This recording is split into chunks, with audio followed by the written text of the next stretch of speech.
Je suis Christelle Célis et ici, j'ai à cœur de t'offrir un espace de messages et de canalisation à travers ce podcast. Pas de développement personnel pour se donner bonne conscience, pas de dogme ou de cadre rigide, pas de spiritualité à la mode. Tu es au bon endroit si tu veux t'incarner pleinement, libre, en connexion avec ton âme et le divin et honorer ta puissance ainsi que le vivant. Je t'inviterai toujours à révéler ta propre vérité et ton unicité. Alors ensemble, découvrons les énergies qui t'entourent et les messages de ton âme. Installe-toi confortablement et que l'épisode commence. Bonjour à tous, je suis Christelle Célis et bienvenue dans cet épisode de podcast du jour. Aujourd'hui, j'avais envie de vous parler de notre rapport à l'erreur, à l'échec et de notre rapport aussi à ce que la vie, Dieu, l'univers désire pour nous. Déjà, pour moi, il faut vraiment qu'on puisse réfléchir, du moins c'est comme ça moi que je le vois, une question que j'aime énormément me poser et quelque chose auquel je pose mon intention tous les jours, c'est comment dans cette journée je peux être le meilleur outil de Dieu, comment est-ce que je peux être la meilleure contribution possible à la vie, comment est-ce que je peux être la meilleure contribution possible à l'univers, comment est-ce que je peux apporter quelque chose de réel au monde autour de moi, comment est-ce que je peux contribuer. Et ça, je trouve que c'est une question qui va débloquer pas mal de choses qui va en découler. Mais pour moi, cette question, c'est une intention de journée, c'est un ancrage, c'est vraiment une boussole qui va nous permettre de nous orienter ce vers quoi on a envie réellement de créer, de manifester, d'œuvrer. C'est ça le mot que je cherchais. D'œuvrer et pour nous, pour notre âme, d'œuvrer depuis cet espace qui est nourri de l'intérieur, de cet espace qui trouve du sens, de cet espace qui met de la véritable présence dans sa vie, de cet espace qui contribue et qui vibre, de cet espace qui sort vraiment finalement de ce qui nous met en joie, de nos dons d'âme, de notre don de cœur, de cet élan de cœur. Ensuite, je pense que ça peut être aussi intéressant de se demander comment est-ce qu'on peut se nourrir tous les jours. Comment est-ce qu'on peut se nourrir tous les jours et qu'est-ce qu'on a envie d'apprendre tous les jours, de quoi on a envie d'être nourri tous les jours. Parce que je pense que quelque chose qu'on apprend avec plaisir, qui nous nourrit quotidiennement, qu'on éprouve de la joie à être en présence de cette ressource, à ressentir cette ressource, à apprendre toujours plus de cette ressource, à avancer toujours plus dans cette quête par rapport à cette ressource. Je pense que on peut plus facilement orienter notre vie par rapport à ça. Je vais donner un exemple parce que c'est pas très clair. Mais par exemple, je pense que si on a vraiment une passion, un talent, quelque chose qui nous met en joie et qu'on a envie de nous nourrir de ça, je pense que potentiellement c'est ce qu'on aura plus envie de transmettre aux autres. Ça ne veut pas dire qu'on doit à tout prix trouver un métier là-dedans ou qu'on doit à tout prix faire de nos passions, de nos loisirs, nos métiers, c'est pas ce que je dis. Là, je vous parle de transmettre aux autres. Ça ne veut pas forcément dire que c'est autour d'un travail, d'accord ? Mais je pense en tout cas que ce qui nous met en joie, c'est ce qui nous permettra en effet de répondre à la première question, de encore plus contribuer au monde. Parce que c'est ce qu'on a envie de toujours prendre comme nourriture pour se nourrir intérieurement, c'est ce qu'on a envie d'apprendre, c'est ce qui nous met en joie, c'est ce qui nous permet de nous sentir dans notre zone de don, dans notre zone d'expansion. C'est de là qu'on sera plus amène aussi d'être en générosité et d'être en don par rapport à l'extérieur et qu'on sera plus amène aussi à partager, à donner. Et je pense que c'est aussi important d'agir depuis la version de nous qui est plus haute vibratoirement. Moi, j'appelle ça la grande version de nous. C'est-à-dire cette version de nous qui, déjà, n'est pas celle qui attend, mais qui est une version de nous qui se sent déjà portée, qui se sent portée par ses élans intérieurs, qui se sent connectée à plus grand, qui se sent connecté au vivant, qui se sent connecté à la matrice de la Terre, qui se sent connecté à Dieu, qui se sent connecté de ce pourquoi elle œuvre. Donc qui a répondu à cette première question que je vous ai dit au tout début de comment est-ce que je peux contribuer dans le monde aujourd'hui, c'est cette version-là qui va contribuer, qui est notre version la plus grande, qui est la version la plus vibratoire, et cette version de nous qui est dans cette notion de je fais don de mon don, pas parce que...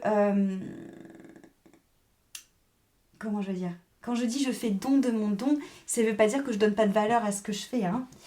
Je sais la valeur de ce que je fais, mais c'est vraiment cette notion de quand je fais don de mon don, c'est que je le partage, je l'offre, je transmets, j'échange autour de ça.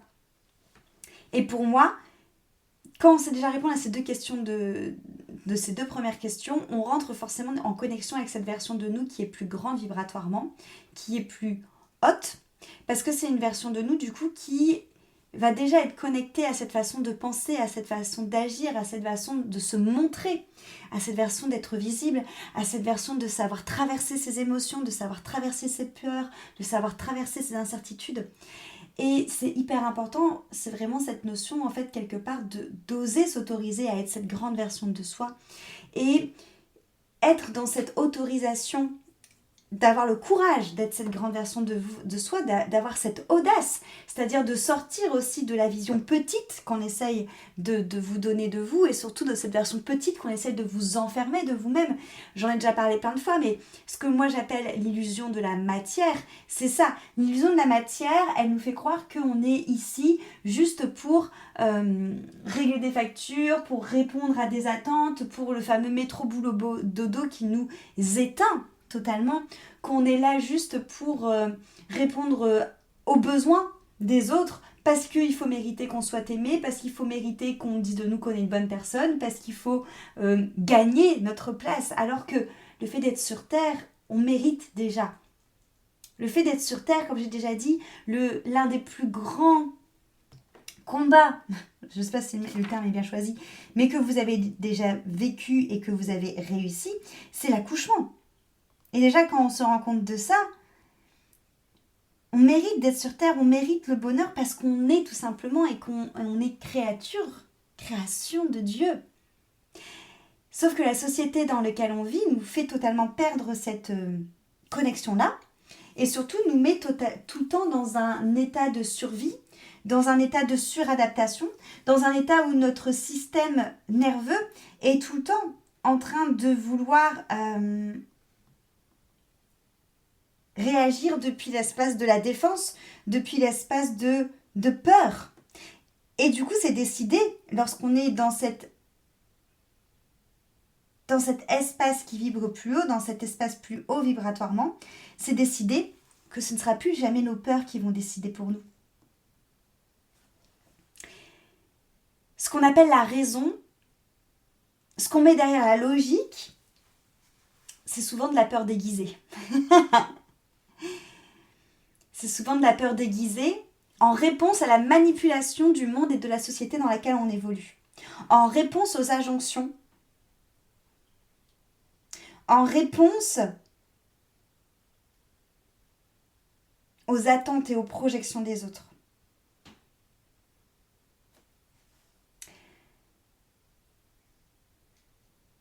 Et c'est pas parce que c'est une peur, c'est pas parce que c'est logique que c'est raisonnable. Parce que la peur déguisée sous le manteau de la raison ou le manteau de la logique est loin d'être raisonnable.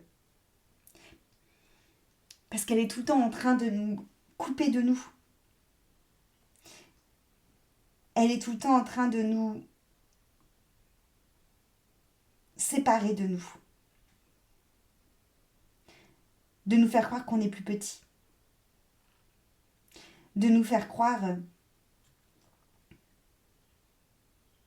qu'il nous manque toujours quelque chose et qu'on doit se battre pour mériter des choses.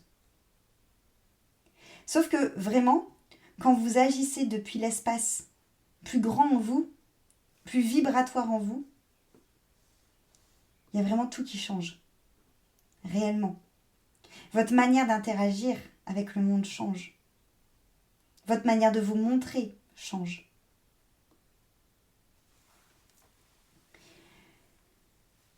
Et lorsqu'on n'est plus dans cette notion de raison, dans cette notion de logique qui est de la peur déguisée, on n'a plus peur de se tromper, on n'a plus peur de l'échec. Et je dirais même que c'est des mots qui font même plus partie du vocabulaire. Parce qu'on comprend qu'il n'y a pas d'échec, il n'y a pas de... Il n'y a pas de moment où on se trompe, en fait, il y a juste des directions. Il y a juste des chemins. Et le fait de changer son point de vue là-dessus, ça invite à avoir une confiance profonde en la vie, une confiance profonde envers Dieu, une foi. Une foi que tout ce qui arrive, c'est pour quelque chose. Lorsque on nous éloigne des gens ou des projets, c'est peut-être pour nous protéger de quelque chose. Ou peut-être parce qu'on n'était tout simplement pas encore prêt, qu'on n'avait peut-être tout simplement pas encore les armes, et que c'était pour nous protéger de nos réactions qui auraient pu tout faire capoter, et ça ne veut pas dire que ça ne reviendra pas plus tard. Lorsqu'on ferme une porte, c'est souvent parce qu'on va nous ouvrir une autre porte qui sera peut-être plus adaptée, ou qui sera peut-être la porte en lien avec notre âme et pas en lien avec notre peur. Lorsque il y a un rejet, lorsqu'il y a un refus, c'est souvent pour nous rediriger. Le rejet, c'est souvent une redirection. Les abandons, ça peut être aussi des sortes de protection. Ça ne veut pas dire que ça ne va pas nous faire mal, ça ne veut pas dire qu'on ne va pas ressentir de la douleur. Mais ça veut dire que je peux tenir cet espace où ça me fait mal, je peux tenir cet espace de déception, je peux tenir cet espace de douleur, de frustration, tout en gardant la confiance et la foi en Dieu, en la vie. Parce que ce n'est pas la peur qui me dirige. Je ne vais pas me laisser me bouffer par la peur. C'est cette version de moi, plus grande vibratoirement, cette version de moi plus haute. C'est la confiance, c'est la foi, c'est mon âme qui prend les décisions. Pendant que moi, en tant qu'âme, dans cette expérience humaine, je traverse humainement les expériences. Ça ne veut pas dire non plus que ça rend les expériences pas légitimes dans leur souffrance. Parce qu'on les traverse quand même humainement. Avec tout ce qui fait de nous un humain. Mais on décide de les regarder depuis cette version plus haute, plus vibratoire, plus grande de nous-mêmes. Qui a conscience que quoi qu'il arrive, on est protégé. On est protégé par la vie, on est protégé par Dieu. Et qu'il y a toujours un sens pour nous faire avancer sur notre chemin.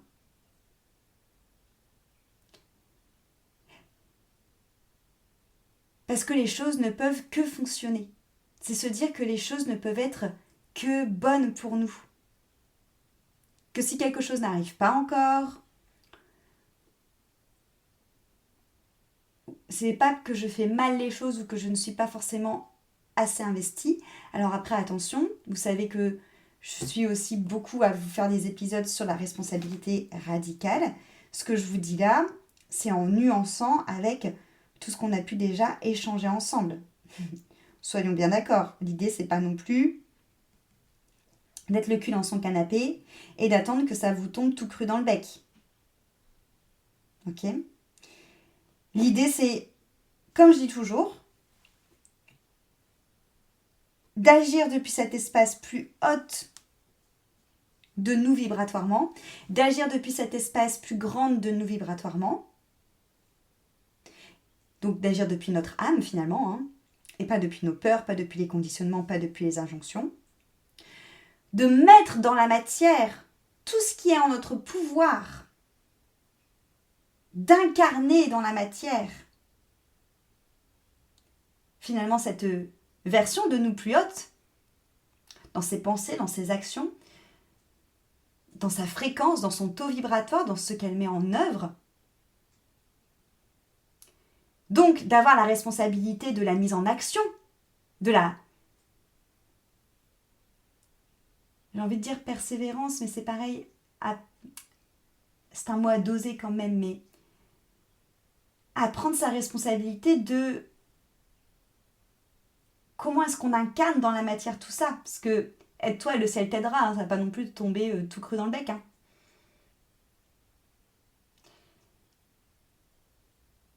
être dans cette responsabilité radicale de « Ok, si ça ne vient pas maintenant, c'est qu'il y a quelque chose en moi qui est encore en train de résister. C'est qu'il y a quelque chose en moi qui fait que ce n'est pas naturel pour moi de recevoir ça. » Et on a vu, ensemble, que lorsqu'on est aligné vraiment avec ce que l'on vibre, avec sa fréquence d'âme, avec sa mélodie d'âme, la vie répond de manière totalement naturelle et de manière totalement fluide à qui vous êtes et à ce que vous devez recevoir. Il n'y a même plus de question d'objectif ou d'attente ou de peur, de crainte de est-ce que je vais l'avoir, vous allez automatiquement le recevoir parce que en fait, il n'y a même pas de question de mérite, c'est naturel, c'est-à-dire c'est comme une roue.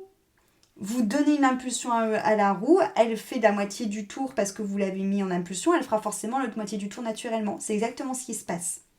Si ça n'arrive pas, si la roue se bloque, c'est parce que à l'intérieur de moi résiste encore quelque chose. Et c'est là aussi où il y a la responsabilité radicale, c'est mettre dans la matière toutes les choses dans lesquelles c'est encore en mon pouvoir, de comment est-ce que je peux incarner dans la matière cette nouvelle fréquence en faisant des choses dans la matière, parce que oui, nous sommes des êtres spirituels qui vivons dans la matière, mais après, comment est-ce que je peux faire en sorte qu'il y ait un shift qui s'opère en moi, une transformation qui s'opère en moi pour vraiment laisser circuler en moi cette version de moi la plus haute, pour devenir quelque part aussi une réponse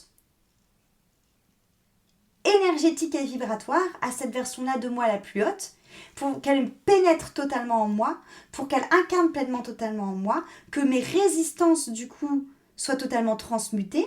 Qu'est-ce que je dois encore grandir pour être totalement un match énergétique et vibratoire à ma fréquence d'âme, à ma fréquence d'origine, pour que tout devienne naturel et normal, et pour que cette évolution, pour le fait de recevoir, vienne à moi de manière fluide, et que ça ne soit plus de l'acharnement, et que ça ne soit plus une sensation d'être puni, et que ce ne soit plus une sensation de manquer encore de quelque chose, et être tout simplement tout le temps et continuellement en chemin entre la version de vous actuelle et la version de vous la plus grande vibratoirement.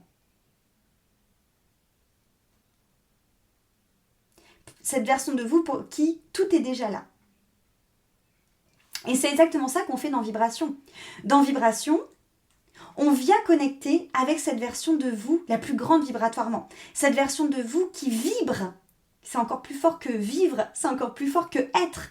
Parce que cette version de vous vibratoire, elle vibre, elle vit depuis son espace de l'âme, et puis elle vit depuis son espace du cœur, elle vit depuis sa fréquence unique de son âme, qui est reliée à l'unicité, à Dieu. Elle est la réponse à ma première question, la contribution, l'outil de la vie, l'outil de Dieu, et pour soi et pour le collectif. Elle nourrit ses talents, elle nourrit son don, elle nourrit sa fréquence d'âme. Et c'est en se nourrissant qu'elle est encore plus rayonnante, qu'elle est encore plus dans le don, qu'elle est encore plus dans le partage. Et elle prend surtout ses décisions depuis cet espace-là, d'où l'image de la montagne que j'aime beaucoup. Elle est stable dans sa vibration, elle est stable dans son espace du cœur, dans son espace de l'âme qui prend les décisions. Mais elle ne fait pas que manifester en pensée. Elle incarne dans la matière toutes ces choses-là. Et quand elle sent qu'à l'intérieur d'elle, il y a encore des frictions, elle vient enlever, dépouiller les anciennes résistances des anciennes versions d'elle qui ont été forgées à coup d'illusion, à coup de matière, à coup de projection, à coup d'injonction, à coup de croyance, pour grandir et s'aligner à sa fréquence originelle, à sa fréquence d'âme, pour que la vie, naturellement, normalement, réponde à cette verticalité. Et que sa vie évolue, c'est pour ça qu'on parle d'un changement de vie, qu'on parle d'un changement de paradigme, parce que la vie répond automatiquement. Et même quand parfois il y a des résistances, ce n'est plus des résistances parce que le regard posé dessus a totalement changé, parce que je ne réagis plus depuis la version de moi petite, je réagis depuis la version de moi qui est grande, qui est puissante vibratoirement. Et c'est tout ça qu'on fait. C'est exactement ce chemin-là, que je viens de vous expliquer, que l'on fait dans Vibration. C'est recréer ce chemin vers cet espace où c'est la version la plus grande de moi qui a les rênes, où c'est la version la plus vibratoire de moi qui a les rênes, où c'est mon cœur, où c'est mon âme qui tiennent les rênes et où c'est pas mon petit jeu. Et c'est comme ça qu'on change sa vie, son regard sur la vie, son regard sur l'échec, son regard sur le ralentissement, sur sa responsabilité, où on embrasse pleinement sa responsabilité et dans la matière en mettant en action des choses et aussi dans sa responsabilité à soi-même, à aller tellement on a confiance et foi en la vie, où on est sûr que la vie fait en sorte que ce qui vient à nous, qui est bon à nous, va forcément se passer et que si ça ralentit, c'est qu'on doit encore nettoyer des choses, c'est qu'on doit encore s'ajuster, c'est qu'on doit encore trouver sa verticalité, c'est qu'il y a peut-être encore des choses à enlever ou d'autres choses à manifester dans la matière. Et c'est aussi, encore une fois, s'abandonner pleinement à Dieu. Montre-moi comment est-ce que je peux être le meilleur canal, le meilleur outil, comment je peux contribuer au mieux pour le monde. Mets-moi à ma place. Ne fais pas en sorte que ce soit, c'est ça, ne fais pas en sorte que ce soit la volonté de mon petit jeu, la volonté de mon ego qui répond aux injonctions et aux projections des autres qui tiennent les rênes de ma vie, mais fais en sorte que c'est la grande version de moi qui tienne les rênes de ma vie. Cette version de moi est dirigée par mon âme, reliée à mon cœur, qui est reliée à toi directement, qui œuvre pour moi, qui œuvre pour ma grandeur, qui œuvre pour ma joie, qui œuvre pour ma foi, qui œuvre pour ma fluidité, qui œuvre pour l'amour et qui œuvre aussi pour le collectif, pour la terre et pour tous les êtres vivants. C'est vraiment un shift. Et c'est ce shift-là que je vous propose dans Vibration. Il y a 2 places uniques là qui viennent de s'ouvrir. Donc je t'invite à prendre un rendez-vous appel avec moi afin qu'on puisse voir si tu en es bien rendu à ce moment-là, si c'est pour toi de vivre Vibration, parce que ce changement de paradigme, ça demande à être prêt aussi à se dépouiller, parce que ça demande beaucoup de dépouillement sur tous les conditionnements qu'on a, dans lesquels on nous a restreints depuis tout petit, enfant, pour être dans notre petitesse, parce que c'est beaucoup plus facile de nous manipuler, de nous dominer ainsi. L'idée, c'est vraiment de sortir tout ça pour exprimer sa grandeur. Donc, prends ton rendez-vous téléphonique avec moi. Comme ça, on voit ensemble si tu en es rendu, si tu es prête pour Vibration. Et ensuite, c'est parti. Les 2 places sont disponibles jusque fin avril, afin qu'on puisse commencer début mai à travailler ensemble. Et qu'on puisse aussi surfer sur ces magnifiques énergies de Pâques, magnifiques énergies de résurrection et magnifiques énergies du printemps. Merci pour ton écoute et on se retrouve la semaine prochaine pour un nouvel épisode. Tu retrouveras toutes les informations de Vibration dans la description de ce podcast. Cet épisode t'a plu, pense à lui laisser une jolie note sur ta plateforme d'écoute de ton choix et aussi de le partager aux personnes à qui il pourrait être utile.